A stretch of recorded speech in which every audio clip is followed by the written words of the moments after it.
work done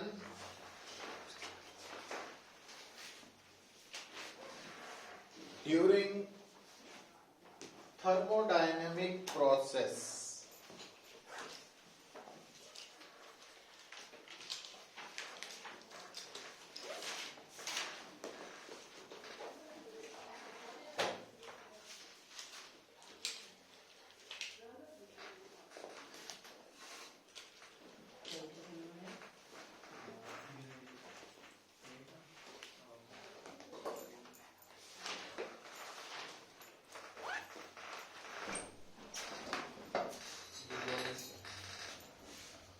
तो thermodynamic process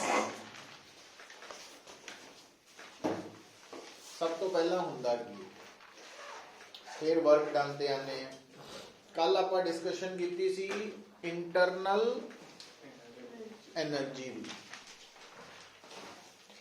और thermodynamic process दे लई सब तो पहला लिखो पुत्र आराम नाल कुड़िए तोड़ना दरवाजा थर्मोडायनेमिक प्रोसेस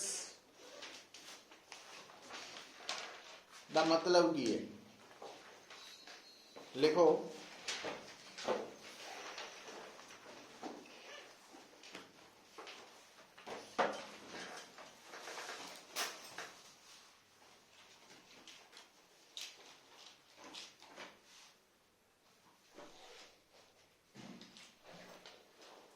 कल जो असी डिस्कशन स्टार्ट की थी तुहानू दसिया कि थर्मोडायनेमिक्स दे विच किसी भी सिस्टम की स्टेट नू डिस्क्राइब करन दे लई जिहड़े पैरामीटर्स कोऑर्डिनेट्स यूज करते हैं जिदा कि pressure volume temperature number of moles उन्होंने असी बोलिया सी थर्मोडायनेमिक वेरीएबल्स क्योंकि थर्मोडायनेमिक प्रोसेस के दौरान ये जिहड़े पैरामीटर्स है थर्मोडायनेमिक पैरामीटर्स है लाइक प्रैशर वॉल्यूम टैंपरेचर इन्हां दी वैल्यूज की हुंदी है चेंज आती है बदलाव आता है तो असी कहने हैं भी ये थर्मोडायनेमिक प्रोसेस हो रहा है तो लिखो थर्मोडायनेमिक प्रोसेस बारे पहला आप एक लाइन लिख लीए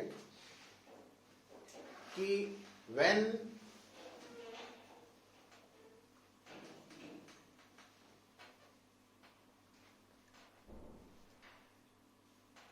at least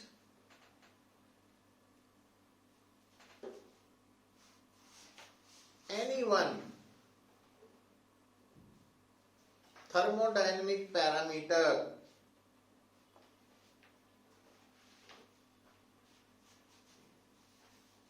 is changing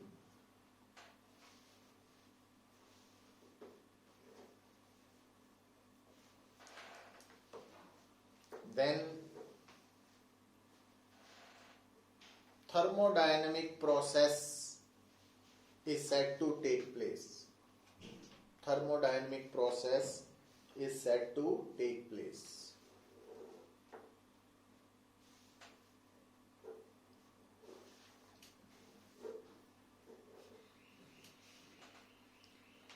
तो थर्मोडायनेमिक प्रोसेस का ये मतलब है हुण work done during thermodynamic process का कंसैप्ट आप देखने चले हैं देखो वर्क डन हमेशा किस तरह से डिफाइन करते हैं देखो वर्क डन हमेशा डॉट प्रोडक्ट ऑफ लिखियो ना ले डॉट प्रोडक्ट ऑफ फोर्स ते डिस्प्लेसमेंट का डॉट प्रोडक्ट होता ठीक है हुण पुत्र जदों असी क्योंकि थर्मोडायनेमिक प्रोसेस च ना असी फोर्स नालों प्रैशर टर्म नू प्रैफर करते हैं प्रैशर और फोर्स का की रिलेशन है नो डाउट प्रैशर असी फोर्स ओवर एरिया कहने हैं बट एक्चुअली फोर्स की है प्रैशर इनटू एरिया तो हुण ध्यान की रखीदा प्रैशर इनटू एरिया फोर्स है पर थोड़ा जिहा असीं हुण +1 ਲੈਵਲ ਤੋਂ ਉੱਪਰ ਸੋਚਣਾ, ਫੋਰਸ ਵੈਕਟਰ ਜਦਕਿ ਪ੍ਰੈਸ਼ਰ ਸਕੇਲਰ ਹੈ। ਪਰ ਜਿਹੜਾ ਏਰੀਆ ਹੈ ਨਾ, ਇਹ ਡਿਊਲ ਨੇਚਰ ਹੁੰਦੀ ਹੈ। मतलब कई जगह पे असी एरिए नू एज ए स्केलर ही ट्रीट करते हैं, पर कई जगह पे ना असी एरिए नू एज ए वैक्टर ट्रीट करते हैं, उन्होंने कहते हैं एरिया वैक्टर। और जदों जिदा हुण ये बोर्ड है, जे तो मैं इहदे एरिए की गल करा तो क्योंकि इस बोर्ड की शेप रेक्टेंगुलर है तो एरिया लेंथ इंटू ब्रेड तो आएगा। ये जिहड़ा एरिया आ रहा ना, ये स्केलर है, लेंथ इंटू ब्रेड। पर जे मैं कहां कि ਇਹਦਾ ਏਰੀਆ ਵੈਕਟਰ ਦੱਸੋ, ਤਾਂ ਇਹਦਾ ਮਤਲਬ ਏਰੀਆ ਵੈਕਟਰ ਚ ਮੈਨੂੰ ਇਹਦੀ ਮੈਗਨੀਟਿਊਡ ਦੇ ਨਾਲ ਨਾਲ ਡਾਇਰੈਕਸ਼ਨ ਦੱਸਣੀ ਪੈਣੀ। ਔਰ ਬਾਈ ਕਨਵੈਨਸ਼ਨ ਕਿਸੇ ਵੀ ਸਰਫੇਸ ਦੇ ਏਰੀਆ ਨੂੰ ਜਦੋਂ ਅਸੀਂ ਏਰੀਆ ਵੈਕਟਰ ਬੋਲਦੇ ਆ ਤਾਂ ਉਸ ਏਰੀਆ ਵੈਕਟਰ ਦੀ ਡਾਇਰੈਕਸ਼ਨ ਕਿੱਧਰ ਨੂੰ ਲੈਣੀ ਹੈ, ਉਸ ਸਰਫੇਸ ਦੇ ਪਰਪੈਂਡੀਕੂਲਰ। ਇਹਦਾ ਮਤਲਬ ਇਸ ਬੋਰਡ ਦਾ ਏਰੀਆ ਵੈਕਟਰ ਜਿਹੜਾ ਵਾ ਉਹਦੀ ਡਾਇਰੈਕਸ਼ਨ ਆ ਹੈ। तो अगर आ एरिया है तो एरिया वेक्टर की डायरेक्शन आ है, तो अगर आ सरफेस है तो एरिया वेक्टर की डायरेक्शन आ इधर नु भी हो सकती है, इधर नु भी होनी परपेंडिकुलर। तो हुन फोर्स ड्यू टू प्रेशर होती है pressure into area vector dot नाल की आ गया, फोर्स की जगह लिखता प्रेशर इनटू एरिया वेक्टर और dx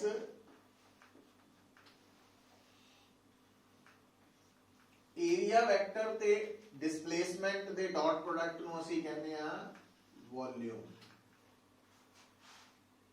ਹੁਣ ਇਹ ਗੱਲ ਕਿੱਥੋਂ ਸੌਖੇ ਤੌਰ ਤੇ ਲਿਖੀਏ ਤਾਂ ਦੇਖੋ, अगर मान लो थोड़ी देर लिए असी गैस दे नाल डील कर रहे हैं, आम बना लिया एक कंटेनर सिलेंडर और आ फिट करता सिलेंडर च पिस्टन। पिस्टन हुंदा मूवेबल लिड। तो आ अंदर गैस है, तो मान लो इस गैस का प्रेशर है P और पिस्टन का एरिया है A। तब प्रेशर करके पिस्टन ते फोर्स कितनी लगू,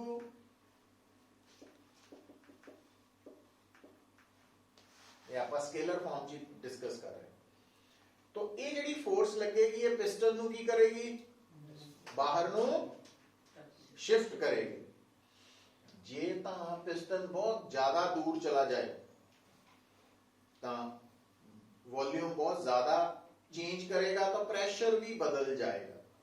पर जे असी थोड़ी देर लिए मनिए कि पिस्टन ज्यादा दूर नहीं गया, बस हल्का जिहा शिफ्ट होया, थोड़ा जिहा शिफ्ट होया, तो ਇਹਦਾ मतलब ਅਸੀਂ ਮੰਨ ਸਕਦੇ ਹਾਂ कि प्रेशर आलमोस्ट सेम ही रहा, कोई ज्यादा बदलाव नहीं आया प्रेशर च। No doubt pressure Badaliya but इन्ना नहीं ज्यादा बदलिया, तो आप इस चेंज ਨੂੰ इग्नोर करते हैं। ਹੁਣ ਇਹ ਜਿਹੜਾ प्रेशर है ये उन्ना ही रहा बट हल्की जी डिस्प्लेसमेंट हुई।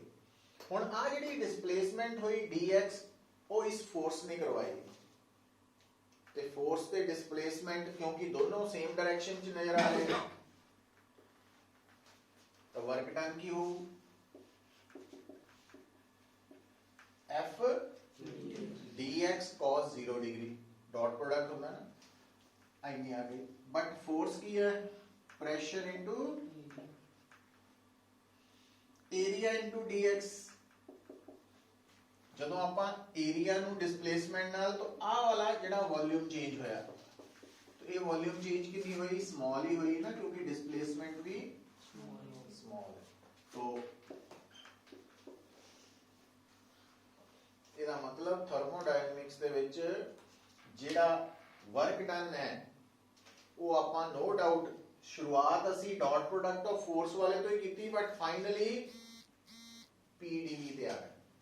तो small work done in thermodynamic process हमेशा कितना फाइंड आउट होएगा, PdV। तो प्रेशर इनटू चेंज इन, ते जे टोटल वर्क डन करना फिर आपा इंटीग्रेट करना। अच्छा हुण आ जिहड़ा dV वाला पार्ट है ना, इनू कहंदे इंटीग्रेंड। मतलब ये सानू दसदा कि जिहड़ी इंटीग्रेशन है वॉल्यूम ਲਈ हो रही है। तो इत्थे आपां लिख देना इनिशियल वॉल्यूम, इत्थे लिख देना फाइनल वॉल्यूम। तो it means thermodynamics small work done PDV तो लिखा जाएगा और total work done integration of PDV. और लिमिट्स की है वॉल्यूम दी लैनियां, कारण क्योंकि इंटीग्रेंड जिहड़ा वा साडा वॉल्यूम है, इस करके लिमिट्स ਉਹਦੇ अकॉर्डिंगली लिखणियां ने। तो ਇਹਨੂੰ नोट डाउन कर लो। ये किसी ने डायरेक्टली नहीं पूछना, वर्क डन बैठ के दसो, रिजल्ट्स याद रखने हैं। Work done during thermodynamic process.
देखो हुण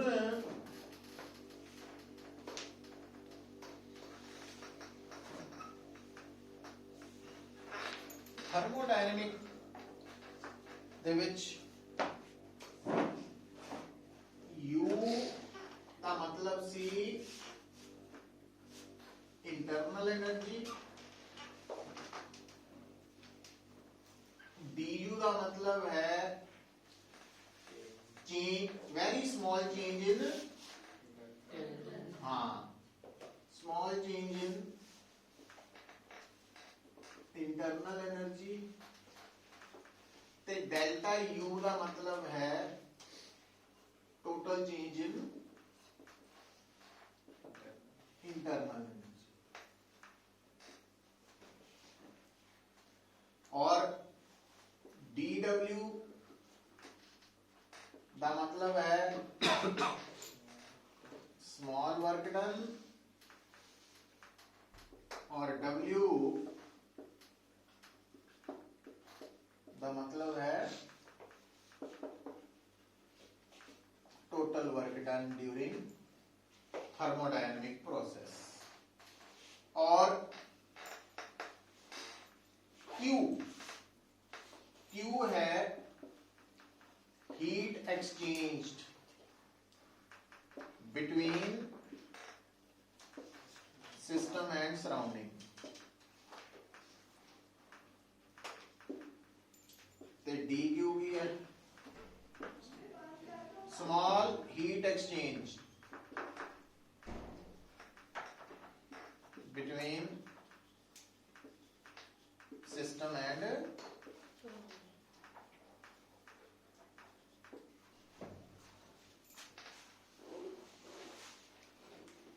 ये सिंबल्स पता होने चाहिए। और साइन कन्वेंशंस नोट कर लो।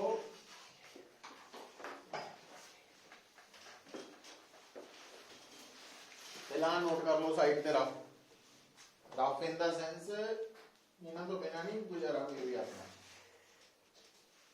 थर्मोडायनेमिक्स।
साइन कन्वेंशंस च लिखो बेटा।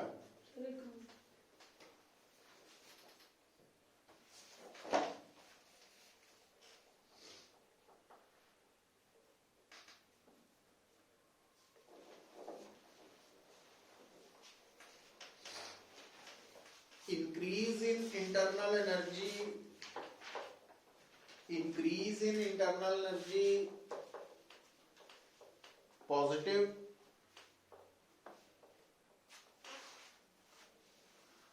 decrease in internal energy negative.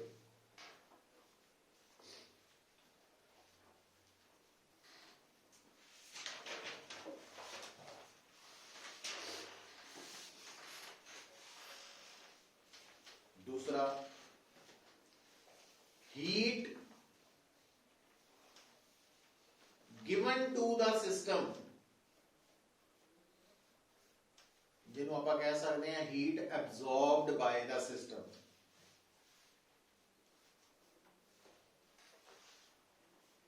Positive, heat rejected by the system or evolved by the system। Negative। ਹੁਣ केमिस्ट्री नालों जिहड़ी चीज का फर्क आने लगा वो ये है, तीसरा point, work done by the system. Work done by the system, bracket च लिख लो एक्सपेंशन। एक्सपेंशन जो सिस्टम फैल रहा वा। पॉजिटिव,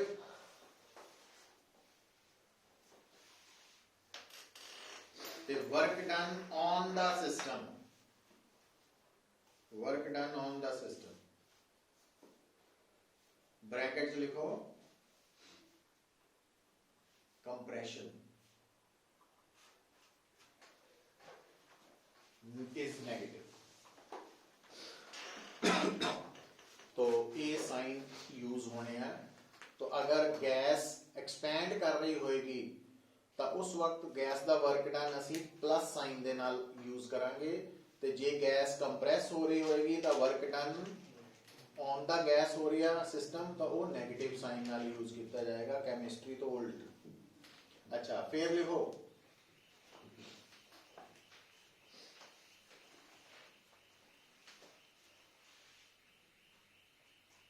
हेडिंग लिख लो, देखो पुत्र,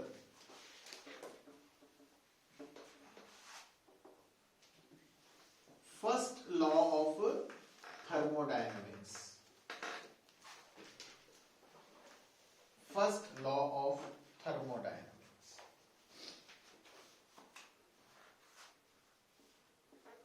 first law of thermodynamics, important है, very important। It is based on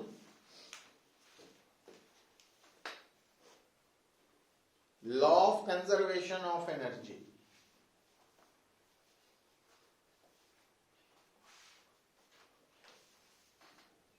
law of conservation of energy, it states that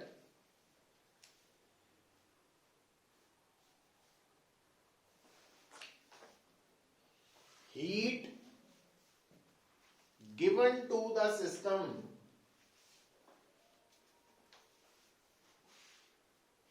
is equal to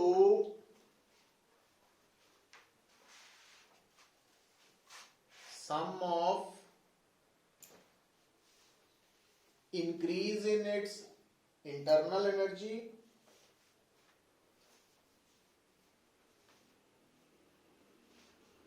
and work done by the system। मतलब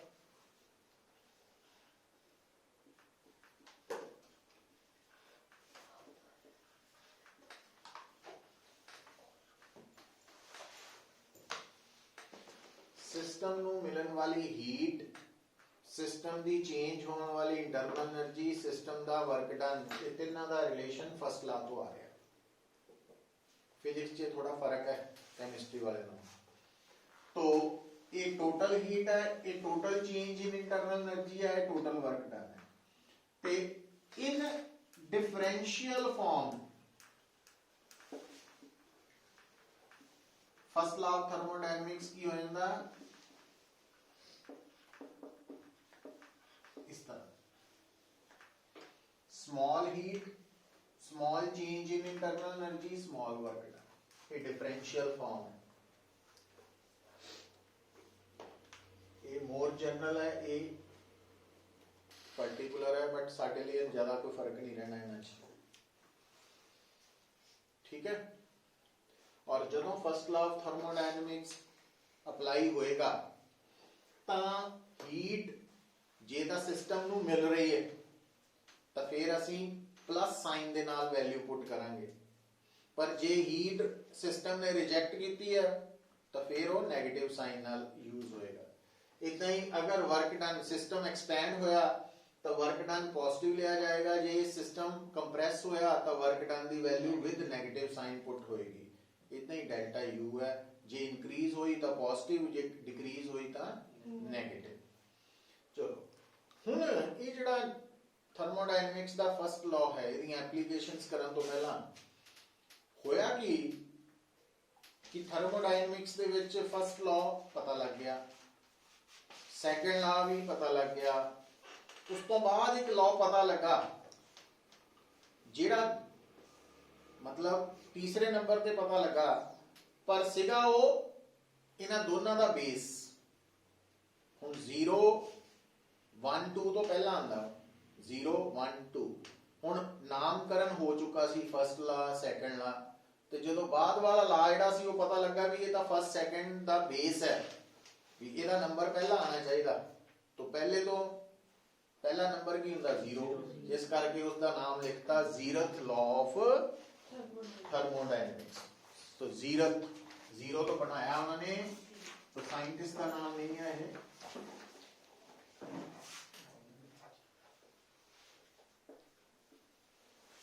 law of thermodynamics.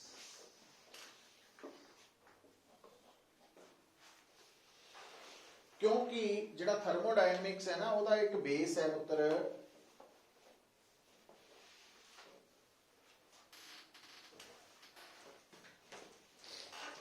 Equilibrium concept. Thermal equilibrium जिहड़ा term है वो कादे लिए use करते हैं, दो bodies thermal equilibrium च कदों होणगियां, जदों उन्हां दा टैंपरेचर बराबर होएगा। हुण आ जिहड़ा कमरा वा, कमरे दे अंदर गैस है, हवा, तो अगर इस कमरे दे हर जगह ते भी नीचे वाला कॉर्नर, ऊपर वाले कॉर्नर, हर जगह पे अगर टेंपरेचर सेम आ रहा, इसका मतलब आप कहांगे इस कमरे की गैस थर्मल इक्विलिब्रियम च। पर जे मान लो कमरे के एक कॉर्नर का टेंपरेचर ज्यादा वा, दूसरे का घट है, तो फिर वो थर्मल इक्विलिब्रियम च नहीं है। तो जिहड़ा जीरथ लॉ ऑफ थर्मोडायनेमिक्स है, ये सानू एक्चुअली दस रहा डेफिनेशन ऑफ टेंपरेचर। तो एक ही कहता वा, तो लिख लो पहला इसकी statement, it states that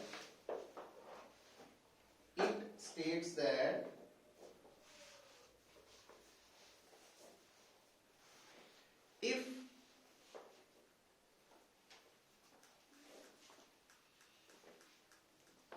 two systems are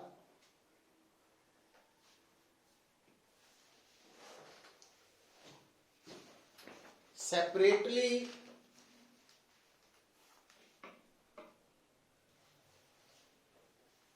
in thermal equilibrium with third system, are separately in thermal equilibrium with third system,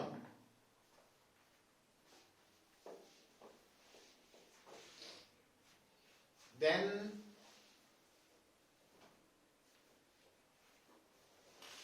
both are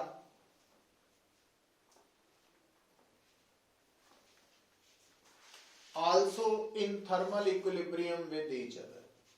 Both are also in thermal equilibrium with each other.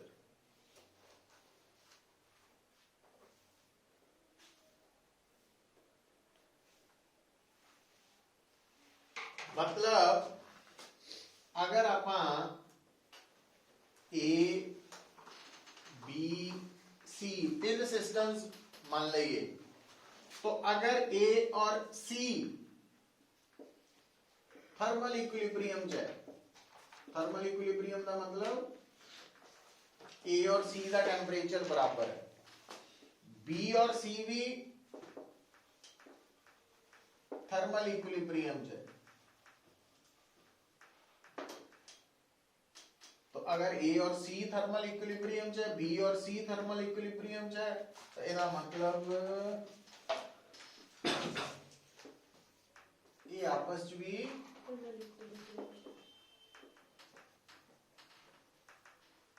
Thermal equilibrium च। तो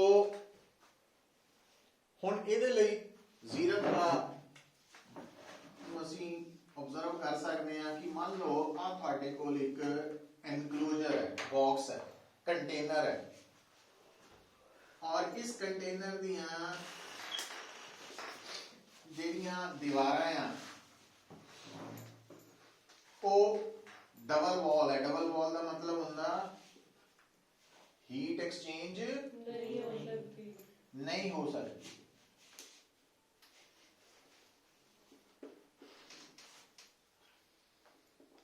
adiabatic wall, heat exchange नहीं हो सकता।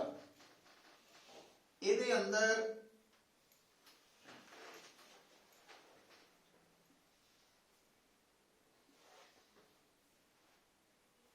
तो जी double wall है वो केड़ी wall है? एडियाबैटिक। जी सिंगल वॉल है वो डायाथर्मिक है, मतलब हीट एक्सचेंज हो सकता या होएगा। तो आ एडियाबैटिक एडियाबैटिक वॉल है और आ डायाथर्मिक वॉल है।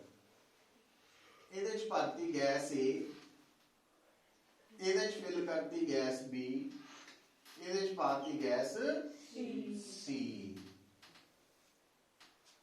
ਹੁਣ ਹੋਣਾ ਕੀ ਹੈ? A और C ਦੇ ਵਿੱਚ ਆਪਸ ਚ ਹੀਟ ਐਕਸਚੇਂਜ ਹੋ ਸਕਦਾ ਹੈ, B और C ਚ ਵੀ ਹੋ ਸਕਦਾ ਹੈ। ਇਹ ਹੋਣ ਦਿੱਤਾ ਐਕਸਚੇਂਜ।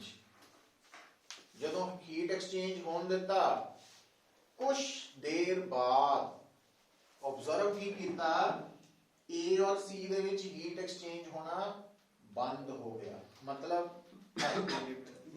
थर्मल इक्विलिब्रियम जा चुके, और नाल ही बी और सी दा हीट एक्सचेंज होना भी बंद हो गया।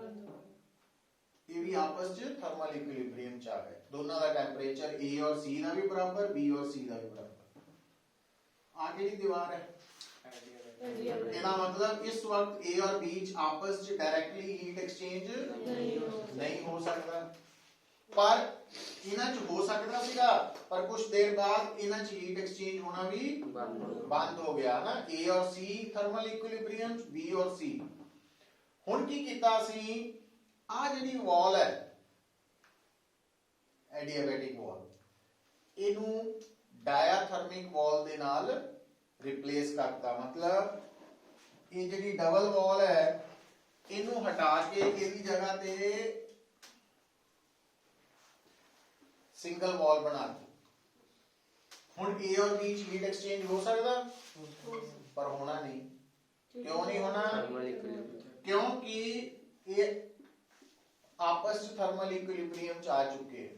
मतलब अगर ए और सी का टेंपरेचर बराबर है, बी और सी का बराबर है, तो ए और बी का भी आपस में बराबर होएगा। तो हुण ये जिहड़ी स्टेटमेंट है ये बेस बनदा फर्स्ट लॉ सेकंड लॉ दा, इस करके इनू जीरथ लॉ बोलते हैं। हुण लिखो, नोट करके लिखियो, आ डायग्राम बना लो।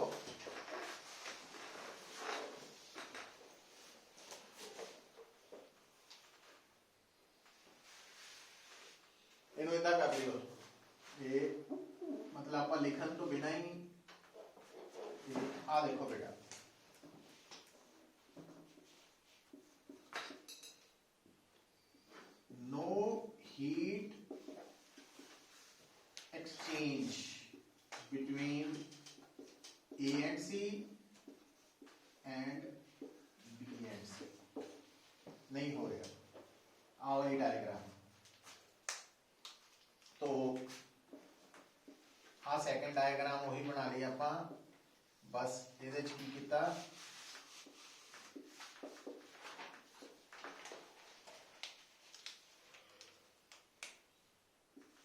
no heat exchange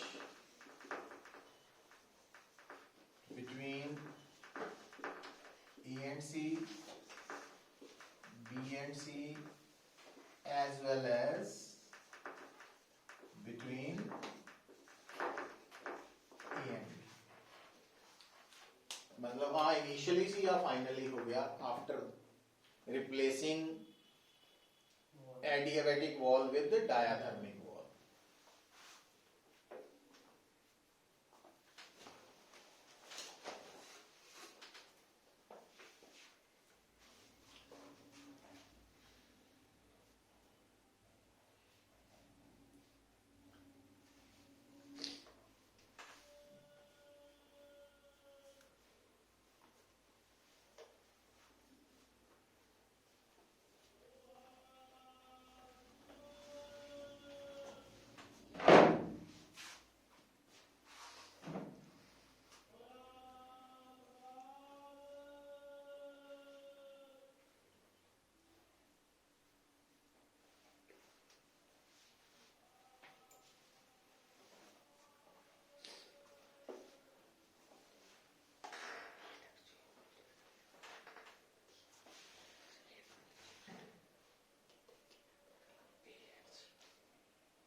शुरू च होई सी बाद चों बंद हो गई ना तो स्टार्टिंग तो लिख ही सकते बाद च फाइनल वाले के बाद लिखिए फाइनल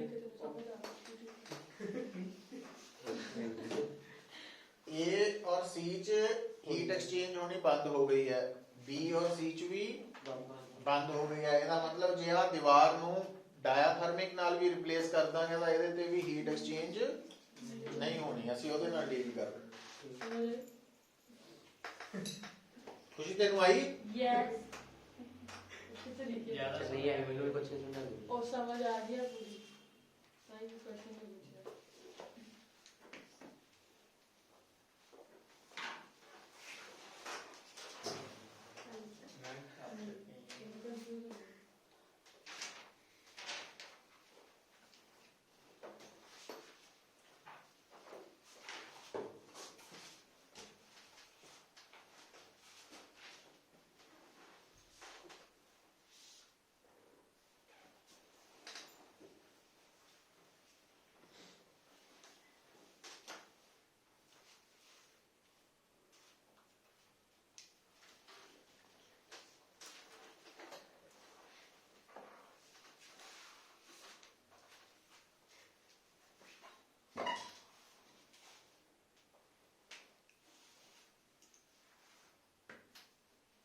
इथे नोट करके लास्ट पे लिख लो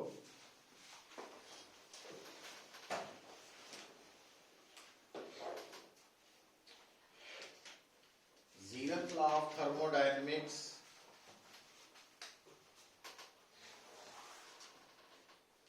gives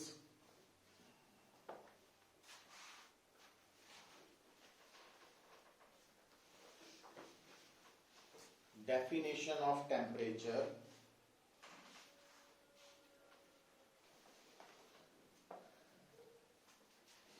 according to this law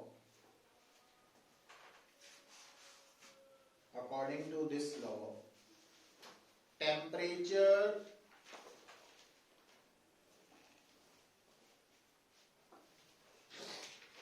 of a system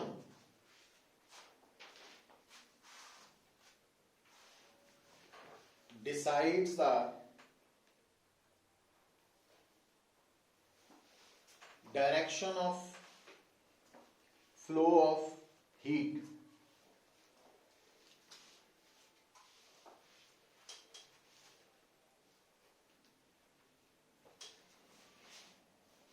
It tells that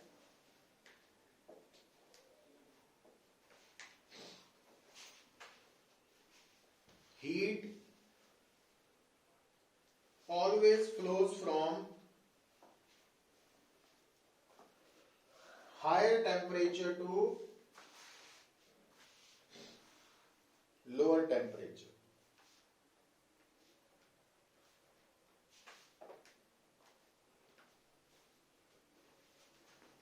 and when two bodies are in thermal equilibrium,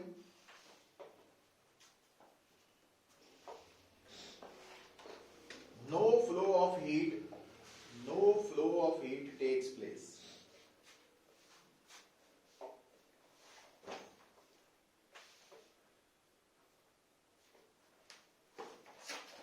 ठीक है? नेक्स्ट लिखो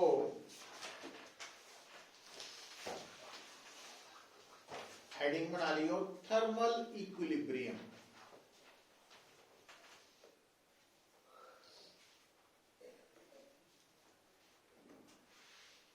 थर्मल इक्विलिब्रियम का मतलब है, देखो, when temperature of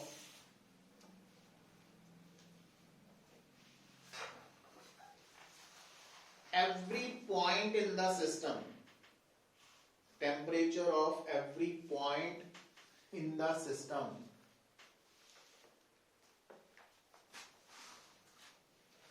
are equal, is same कर लो, equal की जगह ना is same बराबर हो जाएगा, तो असी कहना भी ये थर्मल इक्विलिब्रियम है। दूसरा लिखो केमिकल इक्विलिब्रियम। बस यहाँ पे इतनी ही सी। Chemical equilibrium,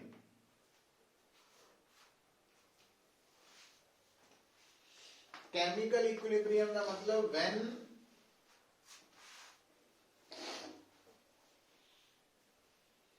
chemical composition of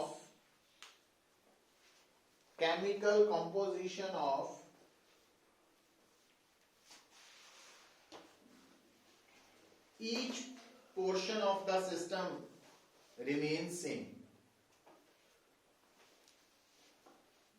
Chemical composition of each portion of the system remains same.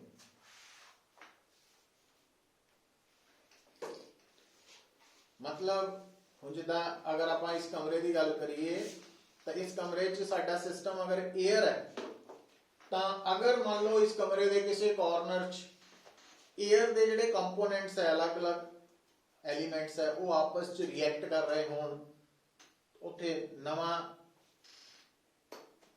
Molecules ਜਾਂ ਫਾਰਮੇਸ਼ਨ ਹੋ ਰਹੀ ਹੋਵੇ, ਹੈ ਨਾ, ਸਿਸਟਮ ਦੀ, ਤਾਂ ਅਸੀਂ ਕਹਿਣਾ ਵੀ ਇੱਥੇ केमिकल इक्विलिब्रियम नहीं है। पर जे मान लो इस कमरे के हर हिस्से दे विच कोई भी केमिकल रिएक्शन नहीं हो रहा, हर हिस्से के कंपोनेंट्स जिहड़े आ उही है, तो इस करके असीं कहना भी ये केमिकल इक्विलिब्रियम भी एग्जिस्ट कर रहा। और तीसरा लिख लो mechanical equilibrium. Mechanical equilibrium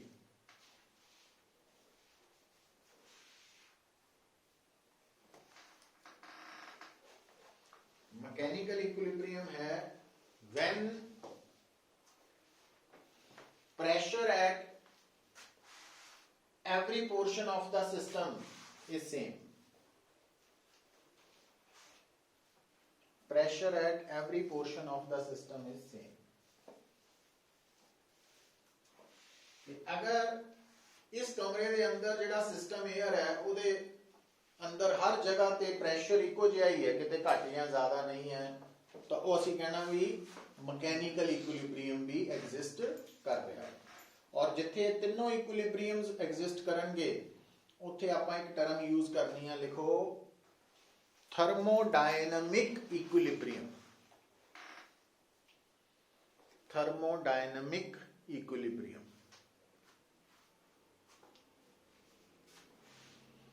thermodynamic equilibrium when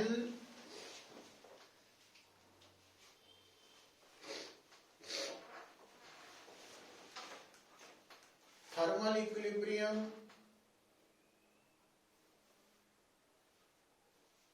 comma chemical equilibrium comma mechanical equilibrium all exist exist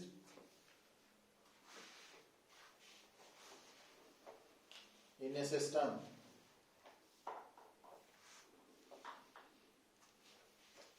then system is said to be in thermodynamic equilibrium.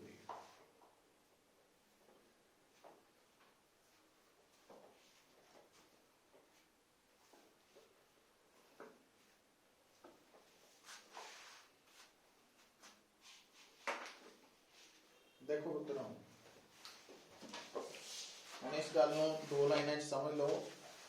Actually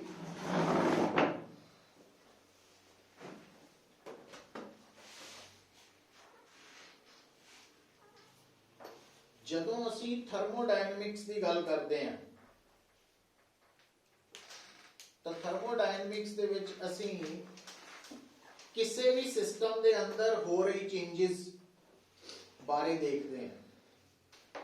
ਤੇ ਜਿਸ ਤਰ੍ਹਾਂ ਵੀ ਜਿਹੜੀ ਗੈਸ ਹੈ ਅਗਰ ਉਹ ਫੈਲ ਰਹੀ ਹੈ ਤਾਂ ਇਹਦਾ ਮਤਲਬ ਇੱਕ ਤਾਂ ਉਹ ਗੈਸ ਕੀ ਕਰ ਰਹੀ ਹੈ, ਵਰਕ। ਦੂਸਰਾ ਹੋ ਸਕਦਾ ਵਾ ਜਦੋਂ ਗੈਸ ਫੈਲ ਰਹੀ ਹੈ ਤਾਂ ਉਹ ਠੰਡੀ ਹੋ ਰਹੀ ਹੋਵੇ, ਕੂਲਿੰਗ ਹੋ ਰਹੀ ਹੋਵੇ, ਟੈਂਪਰੇਚਰ ਬਦਲ ਰਿਹਾ, ਇੰਟਰਨਲ એનર્ਜੀ ਬਦਲ ਰਹੀ ਹੈ। ਜਾਂ ਜਿਸ ਤਰ੍ਹਾਂ ਜਦੋਂ ਆਈਸ ਪਾਣੀ ਬਣ ਰਹੀ ਹੈ ਤਾਂ ਉਸ ਕੇਸ 'ਚ ਕੀ ਹੋ ਰਿਹਾ, ਆਈਸ ਫੈਲੇਗੀ ਕਿ ਨਹੀਂ ਫੈਲੇਗੀ? ਨਹੀਂ ਫੈਲੇਗੀ। ਹੁਣ ਦੇਖੋ, ਜੇ ਤਾਂ ਐਗਜ਼ੈਕਟ ਆਨਸਰ ਦੇਣਾ ਫਿਰ ਤਾਂ ਦੇਖੋ ਵੀ ਆਈਸ ਦੀ ਡੈਂਸਿਟੀ ਜ਼ਿਆਦਾ ਹੁੰਦੀ ਹੈ ਕਿ ਪਾਣੀ ਦੀ? ਪਾਣੀ ਹਾਂਜੀ, ਪਾਣੀ ਕਿੱਦਾਂ ਪਤਾ ਲੱਗਾ? ਆਈਸ ਫਲੋਟ ਕਰਦੀ। तो ਜਦੋਂ ਆਈਸ ਮੈਲਟ ਹੋ ਕੇ ਪਾਣੀ ਬਣੇਗੀ ਤਾਂ ਡੈਂਸਿਟੀ ਸੇਮ ਰਹੀ ਕਿ ਬਦਲ ਗਈ? ਬਦਲ ਗਈ, ਇੰਕਰੀਜ਼ ਹੋ ਜਾਏਗੀ। तो ਪਾਣੀ ਦੀ ਡੈਂਸਿਟੀ ਡਿਕਰੀਜ਼ ਹੋ ਜਾਏਗੀ। ਪਾਣੀ ਦੀ ਡੈਂਸਿਟੀ ਕੀ ਹੁੰਦੀ? ਜ਼ਿਆਦਾ। ਹੁਣ ਜੇ ਪਾਣੀ ਦੀ ਡੈਂਸਿਟੀ ਜ਼ਿਆਦਾ ਵਾ, ਚਾਹੇ ਥੋੜੀ ਜ਼ਿਆਦਾ ਬਟ ਹੈ, ਤਾਂ ਇਹਦਾ ਮਤਲਬ ਮਾਸ ਤਾਂ ਉਨਾ ਹੀ ਰਹਿਣਾ, ਵੋਲਿਊਮ ਘਟ, ਵੋਲਿਊਮ ਪਾਣੀ ਦਾ। ਇਹਦਾ ਮਤਲਬ ਜਦੋਂ ਆਈਸ ਪਾਣੀ ਬਣਦੀ ਹੈ ਤਾਂ ਨਹੀਂ ਫੈਲਦੀ, ਫੈਲਦੀ ਨਹੀਂ, ਕੰਪਰੈਸ਼ਨ ਹੋਈ, ਕੰਪਰੈਸ਼ਨ ਹੋਈ, ਵੋਲਿਊਮ ਚੇਂਜ ਹੋਇਆ। ਪਰ ਉਹ ਵੋਲਿਊਮ ਚੇਂਜ ਇੰਨਾ ਘੱਟ ਹੁੰਦਾ ਕਿ ਉਹਨੂੰ ਅਸੀਂ ਇਗਨੋਰ ਕਰ ਸਕਦੇ ਹਾਂ ਪ੍ਰੈਕਟੀਕਲੀ। ਥਿਓਰੈਟੀਕਲੀ ਹੈ ਬਟ ਪ੍ਰੈਕਟੀਕਲੀ ਘੱਟ ਹੈ। ਇਹਦਾ ਮਤਲਬ ਆਪਾਂ ਕਹਿ ਸਕਦੇ ਹਾਂ ਆਪਣੇ ਆਪ ਨੂੰ ਈਜ਼ੀ ਕਰਨ ਲਈ ਕਿ ਜਦੋਂ ਆਈਸ ਤੋਂ ਪਾਣੀ ਬਣਿਆ ਤਾਂ ਕਿਉਂਕਿ ਚੇਂਜ ਇਨ ਵੋਲਿਊਮ ਨਹੀਂ ਹੋਇਆ, ਤਾਂ ਥਰਮੋਡਾਇਨਾਮਿਕਸ ਦੇ ਵਿੱਚ ਵਰਕ ਡਨ ਕੀ ਹੈ? ਪ੍ਰੈਸ਼ਰ ਇਨਟੂ ਚੇਂਜ ਇਨ ਵੋਲਿਊਮ।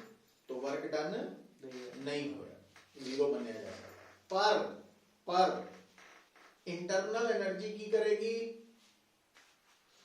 चेंज करेगी। इंटरनल एनर्जी की करेगी? चेंज करेगी। ठीक है। दूसरी तरफ जदों पानी तो वेपर्स बने, पानी नूं बॉयल करके वेपर्स बनाए, तां पानी दी वॉल्यूम बहुत घट है तो वेपर्स ਦਾ ਵੋਲਿਊਮ ਬਹੁਤ ਜ਼ਿਆਦਾ ਹੋ ਜਾਂਦਾ। ਇਹਦਾ ਮਤਲਬ ਇੱਥੇ ਵਰਕ ਡਨ ਵੀ ਹੋਇਆ ਤੇ ਇੰਟਰਨਲ એનર્ਜੀ ਵੀ ਚੇਂਜ ਕੀਤੀ।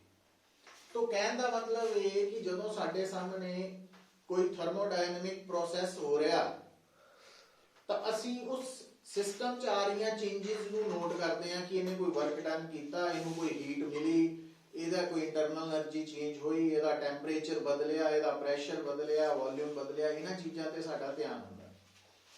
ਹੁਣ ਜਿਹੜਾ ਟੈਂਪਰੇਚਰ ਟਰਮ ਹੈ ਜਾਂ ਜਿਹੜਾ ਪ੍ਰੈਸ਼ਰ ਵਰਡ ਹੈ, ਇਹਨਾਂ ਦਾ ਸੰਬੰਧ ਕਿਹਦੇ ਨਾਲ ਹੈ? ਇਹਦਾ ਸੰਬੰਧ ਹੈ ਇਕੁਇਲਿਬ੍ਰੀਅਮ ਨਾਲ। ਹੁਣ ਅਗਰ ਮੰਨ ਲਓ ਤੁਹਾਡੇ ਇਸ ਕਮਰੇ ਦਾ ਇੱਕ ਕਾਰਨਰ ਦਾ ਟੈਂਪਰੇਚਰ ਅਲੱਗ ਹੈ, ਸੈਂਟਰ ਦਾ ਅਲੱਗ ਹੈ, ਦੂਸਰੇ ਕਾਰਨਰ ਦਾ ਅਲੱਗ ਹੈ, ਤਾਂ ਫਿਰ ਆਪਾਂ ਨਹੀਂ ਕਹਿ ਸਕਦੇ ਕਿ ਇਸ ਕਮਰੇ ਦਾ ਟੈਂਪਰੇਚਰ ਇੰਨਾ ਹੈ। ਜਦੋਂ ਅਸੀਂ ਕਹਿੰਦੇ ਆ ਕਿ ਕਮਰੇ ਦਾ ਟੈਂਪਰੇਚਰ ਹੈਗਾ ਵਾ, ਅੱਜ ਹੈਗਾ ਵਾ 20 ਡਿਗਰੀ ਸੈਲਸੀਅਸ, ਉਹਦਾ ਮਤਲਬ ਹੁੰਦਾ ਵੀ ਇਸ ਕਮਰੇ ਦੇ ਹਰ ਪੋਰਸ਼ਨ ਦਾ ਟੈਂਪਰੇਚਰ 20। ਤੇ ਜੇ ਹਰ ਪੋਰਸ਼ਨ ਦਾ ਟੈਂਪਰੇਚਰ ਸੇਮ ਹੈ, ਇਹਦਾ ਮਤਲਬ ਇਹ ਕਮਰਾ ਥਰਮਲ ਇਕੁਇਲਿਬ੍ਰੀਅਮ 'ਚ ਹੈ। ਮਤਲਬ ਜਦ ਤੱਕ ਤੁਹਾਡਾ ਸਿਸਟਮ ਇਕੁਇਲਿਬ੍ਰੀਅਮ ਚ ਨਹੀਂ ਹੋਏਗਾ ਥਰਮਲ ਚ, ਤਦ ਤੱਕ ਅਸੀਂ ਉਹਦੇ ਨਾਲ ਟੈਂਪਰੇਚਰ ਡਿਫਾਈਨ ਨਹੀਂ ਕਰ ਸਕਦੇ। ਦੂਸਰੀ ਗੱਲ, ਪ੍ਰੈਸ਼ਰ ਤੇ ਆ ਜਾਓ ਵੀ ਜੇ ਮੰਨ ਲਓ ਕਮਰੇ 'ਚ ਇੱਕ ਕਾਰਨਰ ਦਾ ਪ੍ਰੈਸ਼ਰ ਅਲੱਗ ਹੈ, ਸੈਂਟਰ ਦਾ ਅਲੱਗ ਹੈ, ਦੂਸਰੇ ਕਾਰਨਰ ਦਾ ਅਲੱਗ ਹੈ, ਤਾਂ ਅਸੀਂ ਇਹ ਨਹੀਂ ਕਹਿ ਸਕਦੇ ਵੀ ਕਮਰੇ ਦੇ ਵਿੱਚ ਹਵਾ ਦਾ ਪ੍ਰੈਸ਼ਰ ਇੰਨਾ ਹੈ। ਜਦੋਂ ਅਸੀਂ ਕਹਿੰਦੇ ਆ ਕਿ ਪ੍ਰੈਸ਼ਰ ਇੰਨਾ ਹੈ, ਇਟ ਮੀਨਸ ਉਸ ਸਿਸਟਮ ਦੇ ਹਰ ਪੋਰਸ਼ਨ ਦਾ ਪ੍ਰੈਸ਼ਰ ਸੇਮ ਹੈ।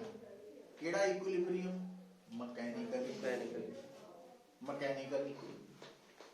ਤੀਸਰੀ ਟਰਮ, अगर सपोज भाई इस कमरे च हाइड्रोजन भी है, इस कमरे च ऑक्सीजन भी है ना, पर आपां की देखते हैं कि इस कमरे दे एक कॉर्नर ते इदां दे हालात बन गए कि वो हाइड्रोजन ते ऑक्सीजन आपस दे विच मिल के H2O मॉलिक्यूल बनाने लग पे, केमिकल रिएक्शन शुरू हो गया। इसदा मतलब की होया भी इस कमरे दे अंदर जिहड़ी H2 ਤੇ O2 ਦੀ ਕੰਪੋਜੀਸ਼ਨ ਹੈ ਉਹ H2O ਚ ਕਨਵਰਟ ਹੋਣ ਲੱਗ ਪਈ ਹੈ, मतलब केमिकल इक्विलिब्रियम नहीं है। अच्छा, ਹੁਣ ਹੋਇਆ ਕਿ ਜੇ ਮੰਨ ਲਓ ਇਸ ਕਮਰੇ ਚ H2 ਵੀ ਹੈ O2 ਵੀ ਹੈ ਪਰ ਆਪਸ ਚ ਰਿਐਕਟ ਨਹੀਂ ਕਰ ਰਹੇ ਸਪੋਜ਼, ਤਾਂ ਇਹਦਾ ਮਤਲਬ ਸ਼ੁਰੂ ਤੋਂ ਲੈ ਕੇ ਐਂਡ ਤੱਕ ਕੰਪੋਜੀਸ਼ਨ ਕੀ ਰਹਿਣੀ? ਸੇਮ। तो जिन्नी H2 दी अमाउंट है शुरू च नंबर ऑफ मोल्स, वो लास्ट तक भी O2 भी उतना ही रहना। तो मतलब जे केमिकल इक्विलिब्रियम ना होएगा तो नंबर ऑफ मोल्स फिक्स्ड नहीं रहेंगे, बदले। तो इस करके जदों असी थर्मोडायनेमिक प्रोसैस दे नाल डील करते हैं तो ये गल्लां बड़ियां डिटेल वालियां पर पुछनियां नहीं किसी ने, थोड़ी समझ होगी तो काम सौखा। कि जब तक सिस्टम थर्मोडायनेमिक इक्विलिब्रियम च नहीं है तब तक असी ਉਹਦੇ ਨਾਲ ना ਤਾਂ ਪ੍ਰੈਸ਼ਰ ਡਿਫਾਈਨ ਕਰ ਸਕਦੇ, ਨਾ ਟੈਂਪਰੇਚਰ, ਨਾ ਨੰਬਰ ਆਫ ਮੋਲਸ। तो इस करके जिन्ने भी थर्मोडायनेमिक प्रोसेसेस ਅਸੀਂ पढ़ने हैं वो अंडरस्टूड ही है कि सिस्टम थर्मोडायनेमिक इक्विलिब्रियम च है, मतलब उस स्टेज च है ਜਿਹਦੇ ਚ ਉਹਦੇ ਨਾਲ ਅਸੀਂ pressure, temperature, number of moles define ਕਰ ਸਕਦੇ ਹਾਂ, ਜੋੜ ਸਕਦੇ ਹਾਂ। ਹੁਣ ਲਿਖੋ heading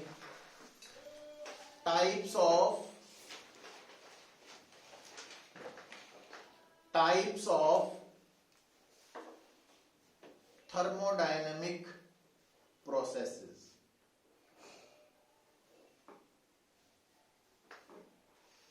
types of thermodynamic processes। पहली लिखो isothermal process।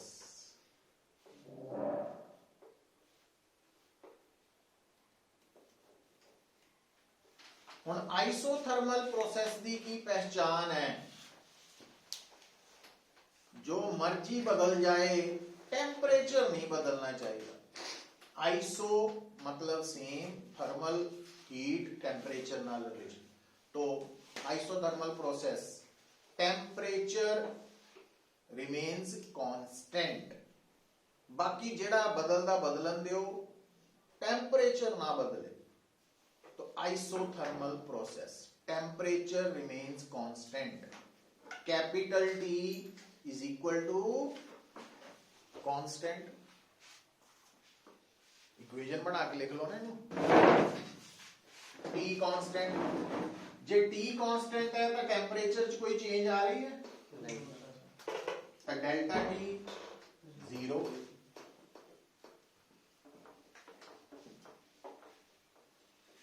तो आइसोथर्मल प्रोसेस दी की पहचान है T constant, delta T 0, dt 0। जे डेल्टा T है तो पूरा टेम्परेचर चेंज है, dt छोटा डिफरेंशियल फॉर्म ही है, एक चीज ये है। यदि कोई एग्जांपल दस सकते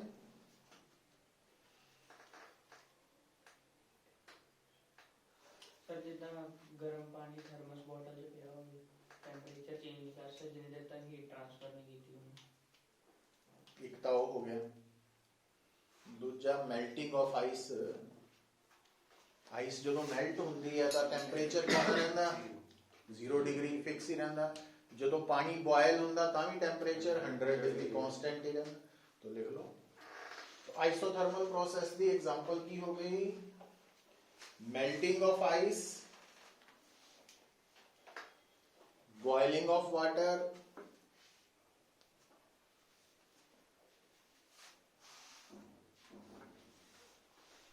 या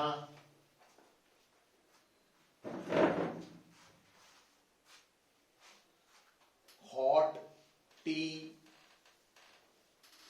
इन ए थर्मस फ्लास्क,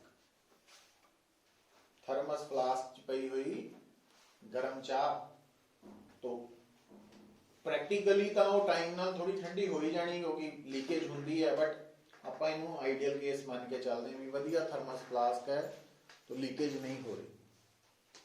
हुण लिखो दूसरा process, isobaric process. Isobaric process, iso same, bar pressure, तो प्रेशर रिमेन्स, मतलब अगर किसी प्रोसेस च सब कुछ बदल रहा, प्रेशर नहीं बदल रहा, इट मीन्स वो आइसोबारिक प्रोसेस। तो isobaric process pressure remains constant, P is equal to constant, dP 0, delta PV 0, pressure च नहीं चेंज आ रही। एग्जाम्पल,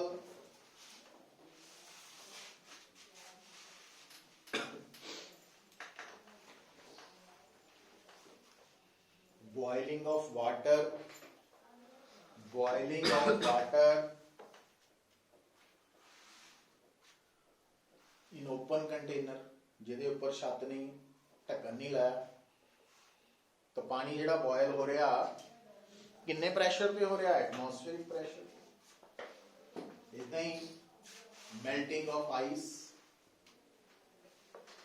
हुण मान लो तुसीं फर्श के उपर बर्फ का पीस रखता या हाथ से रखा, तो आले दुआले प्रैशर कितना है, एटमॉस्फेरिक है, वो बदल थोड़ी रहा।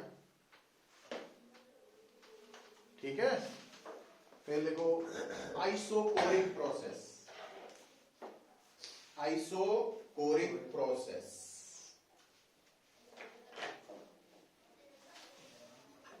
Volume remains constant,